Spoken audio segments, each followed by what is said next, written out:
Breaking news, grabe na ito. Ground-based defense system ng US i-deploy dito sa Pilipinas. Depensa ng Pilipinas talagang itinututok na sa China.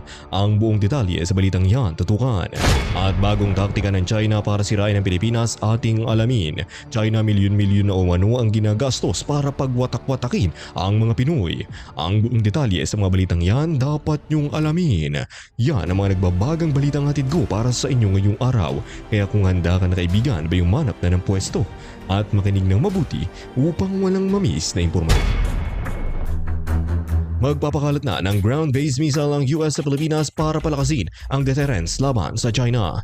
Sa isang malaking pagunlad na magpapahusay sa seguridad sa rehiyon, ang Estados Unidos ay nag-anunsyo ng mga plano ng pag-deploy ng mga intermediate range ground-based missile sa Pilipinas pagsapit ng taong 2024. Ang hakbang ay nakikita bilang isang direktang tugon sa lumalaking militar na paninindigan ng China sa rehiyon ng Indo-Pacific. Ayon sa mga ulat, inabisuhan ng Washington ng Maynila sa layunin nitong ibase ang mga missile na may mga dalang konvensyonal at nuclear warhead sa lupa ng Pilipinas. Layunin ng deployment na hadlangan ang lumalawak na missile arsenal ng China at palakasin ang mga pangako ng depensa ng Amerika sa mga kaalyado nito sa ilalim ng Pivot to Asia na diskarte nito. Kinutuwa naman ng mga opisyal ng Pilipinas ang desisyon kung saan sinabi ni Defense Secretary Gilberto Teodoro Jr. na nagpapakita ito ng lakas ng alyansa ng US at Pilipinas. Ang pagkakaroon ng isang advanced sistema ng missile ay malapit sa nagpapatibay sa aming Mutual Defense Pact sa Washington, sabi ni Teodoro. Sinabi niya na ang hakbang ay dumating sa gitna ng militarisasyon ng China sa mga pinagtatano ng lugar sa South China Sea at pagtaas ng mga pagsalakay malapit sa mga hangganang pandagat ng Pilipinas. Ang ilang mga eksperto ay nangangatwiran na ang pag-deploy ay makabuluhang magpapalakas talaga ng pagpigil laban sa lumalagong kapangyarihang militar ng China. Sa pamamagitan ng mga missile na nakabase sa Pilipinas, maaari nilang hawakan ng mga target na nasa panganib sa karamihan ng mainland ng China at umakma sa mga puwersa ng US na nakatalaga naman sa Guam, Japan at South Korea. Gayunpaman, nagbabala ang iba na maaari itong humantong sa pakikipagdigmaan sa armas sa Beijing at masira ang dynamics ng seguridad sa rehiyon. Hinundi na naman ng China ang nakaplanong deployment na sinasabing lumalabag ito sa internasyonal na batas, ngunit iginiit ng US na may karapatan itong palakasin ng mga kaalyado malapit sa mga hangganan ng China bilang tugon sa sariling modernisasyon ng militar ng Beijing at pagtanggi na pigilan ng mga pag-aangkin ng teritoryo nito. Iginiit din ng Pilipinas na may karapatan itong mag-host ng mga dayuhang pag-aari sa depensa sa ilalim ng mga kasunduan sa depensa sa isa't isa. Sa pangkalahatan, ang pag-deploy ng missile ay nagpapahiwatig lang ng pangako ng US sa isang pangmatagalang presensya sa rehiyon at tinutulungan ng mga kaalyado na makatiis sa pamimilit ng China. Para sa Maynila, ito ay nagpapakita ng mga bagong opsyon at kakayahan upang ipagtanggol ang maritime na soberanya, isang pangunahing issue habang nagpapatuloy ang mga pagtatalo sa Beijing sa South China Sea sa kabila ng mga internasyonal na desisyon sa arbitrasyon. Ang hakbang ay inaasahang magiging tampok sa paparating ng mga talakayan sa pagpapahusay ng alyansa ng depensa ng US at Pilipinas. At sa ibang balita, bagong pasilidad sa Kalayaan Island ng Philippine Navy binuksan na din. Nagbukas kamakailan ang Philippine Navy ng Administrative at Research Facility sa Kota Island sa pinag-aagawang Spratly Islands ng South China Sea. Ang isla ay bahagi ng tinatawag ng Pilipinas na Kalayaan Island Group. Ayon sa pahayag ng Philippine Navy, ang bagong pasilidad ay pinasinayaan sa pagbisita ni Philippine Navy Chief Vice Admiral Toribio Adachi Jr. sa mga remote island outposts mula November 29 hanggang 30. Ang istruktura ay dinisenyo upang mapaglabanan ng mga bagyo at magbigay ng kanlungan para sa mga tauhan at kagamitan na nakatalaga sa isla. Binisita rin ni Adachi ang mga isla na nasakop ng Pilipinas sa Spratlys tulad ng Pag-asa Island, gayon din ang mga teritoryo sa Sulu at Balabac Sea tulad ng Taganak Island sa lalawigan ng Tawi-Tawi. Ang mga mandaragat at marino na nakatalaga sa mga malayong outpost ay lumahok sa mga kaganapan kasama ang punong Navy. Inilarawan ng Philippine Navy ang mga island outpost bilang key and strategic features ng teritoryo ng ating bansa. Sila ay pinamamahalaan ng Navy at iba pang mga tauhan ng militar upang igiit ang soberanya ng Pilipinas at protektahan ang pambansang interes sa dagat. Sa kanyang pahayag, pinasalamatan ni Adachi ang mga tauhan na nakatalaga sa mga liblib na isla at pinalakas ang kanilang moral. Nagpahayag siya ng suporta sa kanilang mga paghisikap na pangalagaan ng soberanya ng Pilipinas sa mga teritoryo na inaangkin din sa bahagi ng China, Malaysia, Taiwan at Vietnam.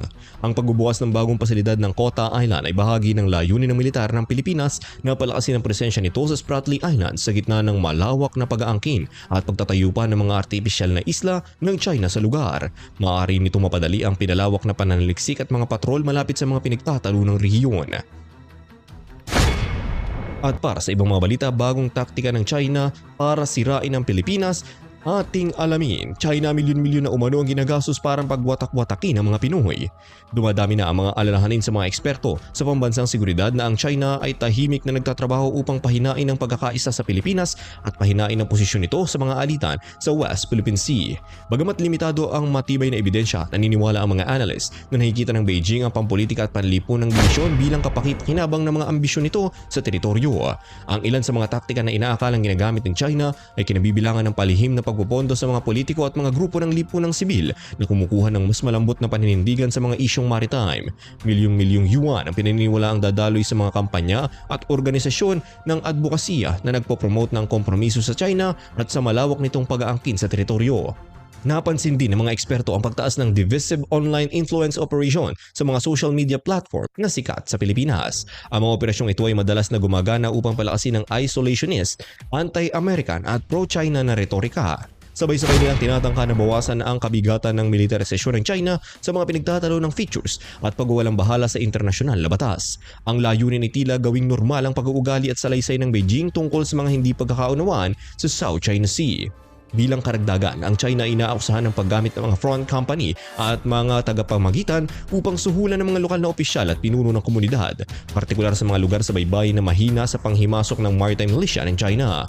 Kahit na ang maliit na kabayaran ay maaaring makasira sa kooperasyon sa seguridad at pag-uulat ng mga iligal na aktibidad sa mas mataas na mga otoridad, ang katiwalian na ito ay epekto ng paghahati-hati sa mga lokal na komunidad at pagbuho ng pamamahala mula sa ibaba. Ang mga tensyon sa rehiyon at etniko sa loob ng lipunang Pilipino ay nagpapakita rin ng mga pagkakataon upang mapagsamantalahan. Ang bansa ay may malalaking populasyon ng minorya ng Muslim at ipinakikita ng ilang propaganda ng China ang mga hindi pagkakaunawaan sa South China Sea bilang isang paghahati sa pagitan ng mga interes ng Katoliko at Muslim. Samantala, pinondohan ng Beijing ang mga programang pangkultura para sa milyon-milyong Pilipinong may hilahing Chino sa pagsisikap na palakasin ang ugnayan sa tinubuang lupang ninuno. Habang ang mga Pilipino ay nanatiling lubos na nagkakaisa sa kanilang nasyonalistang damdamin hinggil sa mga panghihimasok ng China, ang patuloy na pakikialam ng mga dayuhan ay nanganganib na magpalala sa mga makasaysayang dibisyon kung hindi mapipigilan sa paglipas ng panahon. Ang Pilipinas na nahati-hati sa politika at nahahati sa lipunan ay hindi gaano nagpapakita ng magkakaugnay na ugali na sumasalungat sa malawak na pag-aangkin ng 9-dash line ng China at mabilis na militarisasyon sa mga pinagtatalo ng features sa South China Sea. Ito ay para sa kadahilanan ito na ang internasyonal na komunidad ay lalong nananawagan sa Beijing na itigil na ang hindi mapagkaibigan at mga lihim na aktibidad na sumisira sa nakabatay sa mga patakaran na internasyonal na kaayusan sa rehiyon ng Asia Pacific. Ano ang masasabi mo sa mga balitang ito, kaibigan? Ibigay ang iyong opinyon sa ibaba. Hanggang dito na lang po muna ang mga balitang hatid ko para sa inyo ngayon.